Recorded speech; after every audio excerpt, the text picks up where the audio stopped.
Hello friends, मैं शिव प्रताप सिंह, आप सभी का राइस एजुकेशन में स्वागत है। हम पढ़ रहे थे the story of village Palanpur. आज पार्ट 7 पढ़ेंगे। कल हमने फैक्टर ऑफ प्रोडक्शन में पढ़ा था कि लेबर क्या होता है। आज जो हमारा नेक्स्ट टॉपिक है capital needed in farming. Farming में कैपिटल की क्या जरूरत होती है।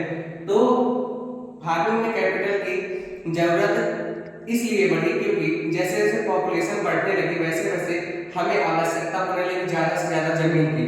लेकिन हमने पढ़ा था लैंड की एक लिमिटेशन है। क्या लिमिटेशन है कि लैंड जो होता है फिक्स होता है, ठीक है, लैंड को बढ़ाया नहीं जा सकता है।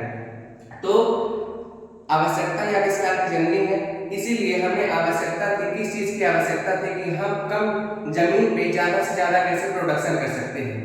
तो इसलिए कैपिटल इंट्रोड्यूस हुआ, अलग अलग चीजें हुई, वो दूसरा मुद्दा हो जाएगा। हम कैपिटल के बारे में पढ़ते हैं। तरह तरह के कैपिटल्स हैं। Modern farming is capital intensive. जो पहले की फार्मिंग होती थी, क्लासिकल फार्मिंग होती थी, it was labour intensive, but nowadays modern farming is capital intensive. यहाँ पे अब कैपिटल से काम होने लगा, जैसे ट्रैक्टर, थ्रेशर, ये सारी चीजें आ गई। Where does the capital come from? Capital आता कहाँ से, पूंजी कहाँ से आती है। जो छोटे किसान होते हैं, पालनपुर के छोटे किसान, ऑल ओवर इंडिया की बात नहीं हो रही है, पालनपुर के जो छोटे किसान होते हैं उनकी पूंजी आती कहाँ से है। उनकी पूंजी जाहिर सी बात है बड़े जो लोग हैं, साहूकार है, वहां से आएंगे। क्योंकि अधिकतर जो किसान होते हैं गांव देहात में, वो क्या करते हैं, बैंकों से कर्ज लेने की बजाय आस पड़ोस के लोगों से, साहूकारों से, दुकानदारों से कर्ज लेते हैं। Smart farmer borrow money to arrange capital from moneylenders to trade।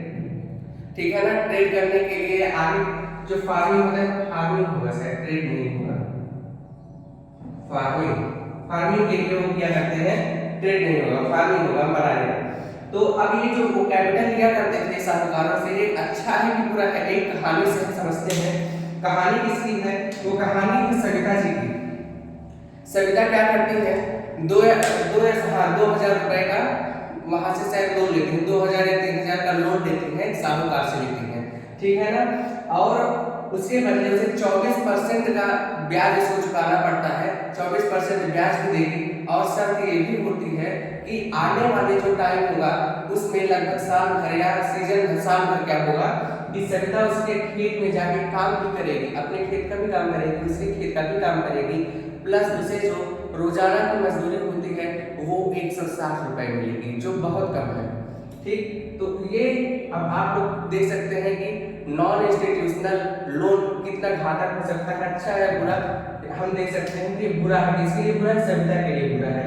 Medium, अब ये जो स्मॉल फार्मर्स हो गए, जो मीडियम और लार्ज फार्मर थे उनके लिए देखते हैं। मीडियम और large farmer have their own savings from farming they use that as capital required. वो जब भी फार्मिंग क्या करते थे, थोड़ा बहुत अपने पास पैसा बचा लेते थे, जो आगे चल करके आगे की खेती में काम आया क्या करता था। तो ये हो गया, स्मॉल फार्मर्स क्या करते थे, लोन लेते थे, जैसे सविता का हमने देखा 24% जितना इंटरेस्ट उसको देना पड़ रहा है, प्लस उसे काम भी करना पड़ेगा दूसरे के खेत में। ये दिक्कत है उसके सामने, बैड बैड है, गुड तो है नहीं, हमें देखना है कि अच्छा है बुरा है। तो क्या है, हम इसे गुड में नहीं बैड में कंसीडर करने वाले हैं। और मीडियम और लार्ज वाले अगर हम बात करें तो इनका अपना खुद का क्या होता है, बचत होती है, सेविंग होती है, जिससे आगे चल करके वो अपनी खेती कर सकते हैं।